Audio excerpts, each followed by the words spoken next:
We had 3 days left before the bank took the house. I remember that number specifically because my mother had written it on a sticky note and put it on the refrigerator, like if she stared at it enough times it would somehow change. 3 days, and we were in the attic going through a dead man's belongings looking for anything we could sell. My name is Daniel.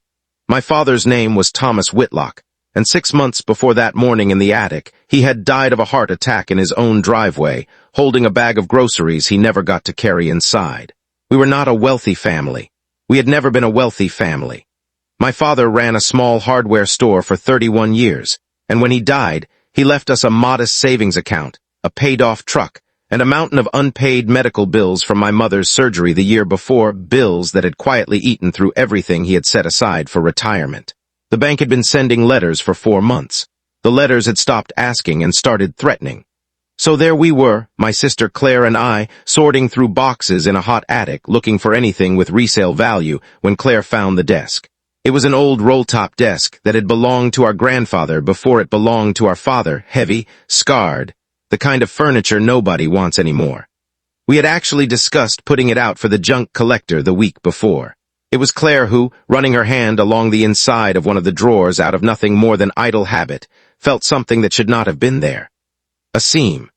A small brass catch, hidden beneath the drawer runner, the kind of mechanism built by someone who understood furniture in a way most people never bother to learn. She pressed it. A panel along the back of the drawer clicked and shifted forward half an inch. Inside was a single sealed envelope, yellowed slightly with age, and a small brass key. I want you to picture this with me. 2 people, sweating in a hot attic, 3 days from losing the only home they had left, holding an envelope that neither of us yet understood was about to rewrite everything we thought we knew about our father's life. We did not call our lawyer first. We called my father's brother, our Uncle Richard. I should tell you about Richard because Richard is the second half of this story. Richard was my father's older brother, and Richard had done very well for himself, commercial real estate, 3 properties, a lake house, the kind of life that comes with a different vocabulary than the one we grew up with. Richard had not visited the hardware store in over a decade. Richard had sent a single fruit basket when my mother had her surgery and had not called once during her 6 weeks of recovery. Richard had not attended my father's funeral in person. He sent flowers and a brief, formally worded card, and an excuse about a conflicting business trip that nobody in the family quite believed. So when we called him about the envelope, expecting maybe a moment of family curiosity, what we got instead was something else entirely. Richard arrived at the house within 2 hours, which was, in itself, the first sign that something was wrong. Richard did not move quickly for anything. Richard moved quickly for this. He asked to see the envelope before we had even opened it. We opened it anyway in front of him because it was addressed to my children in their own time when they need it most. And we figured, given the timing, that time had arrived. Inside was a will. A second will, dated 14 months before my father died, more recent than the will our family lawyer had on file, the one that had already gone through a quiet, modest probate process and left us with almost nothing beyond what we already had. This new will named a property. A small commercial building 2 towns over, fully owned, free of any mortgage, that none of us had ever heard of in our lives. Attached to the will was a folder of documents, deed records, a decade of rental income statements, an account number for funds that had been quietly accumulating in a separate trust for years. My father, the man who ran a hardware store and drove a 15-year-old truck, had secretly owned an income-producing property worth, as we would later learn, just over $600,000. And in this will, every bit of it, the property, the trust, all of it was left to Claire and me. Richard's reaction was immediate, and it was not joy on our behalf. He said the document had to be fake. He said our father would never have hidden something like this from him, his own brother, and that there must be some prior verbal agreement, some understanding between the two of them about how that property was meant to be split, an agreement that simply hadn't been formalized.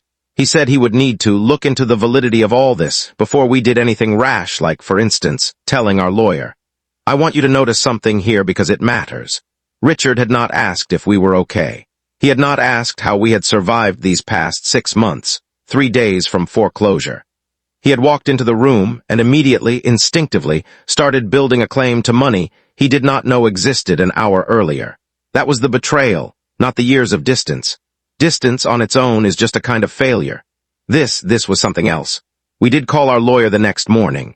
And our lawyer, a steady, unhurried woman named Patricia who had handled my father's affairs for almost 2 decades, told us something we did not expect. She told us my father had come to see her 14 months earlier, the same date on the will, specifically to discuss what he called a concern about Richard. He had told her, in a recorded consultation she still had on file, that he had once quietly offered Richard a chance to help with our mother's medical bills, before the surgery, when the family was first starting to struggle. Richard had declined, citing his own financial commitments, and had suggested, almost as an afterthought, that we simply sell the hardware store. My father had said nothing in response. He had thanked Richard for his time and ended the call. And then he had gone looking for a way to make sure that if anything ever happened to him, the people who showed up for his family in the hard years would be the ones who inherited what was left, and the people who hadn't would have no claim to argue otherwise. The hidden compartment was not an accident, or forgetfulness, or an old man's mistake. It was a decision.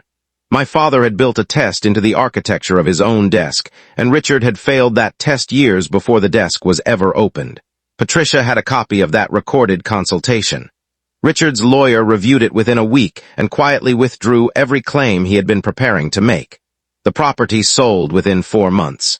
It cleared every medical bill, paid off the house in full, and left enough remaining that Claire was finally able to go back to finish the degree she had put on hold the year my mother got sick. Richard sent one more card after that. We did not respond. I think about my father differently now. I think about a quiet man behind a hardware store counter for 31 years, who absorbed every slight without ever once raising his voice about it, who built a literal hidden compartment into a piece of furniture, because he understood something about patience that the rest of us were still learning. He did not leave us a lecture about who could be trusted. He left us evidence, sealed, dated, and timed to arrive exactly when we needed it. We almost put that desk out for the junk collector. If this story reminded you that the quiet ones are usually the ones who already know exactly what they're doing, share it with someone who needs to hear it. And if you still have a parent who has shown you, quietly, year after year, that they can be trusted, go tell them today. Don't wait for a hidden drawer to find out you already knew.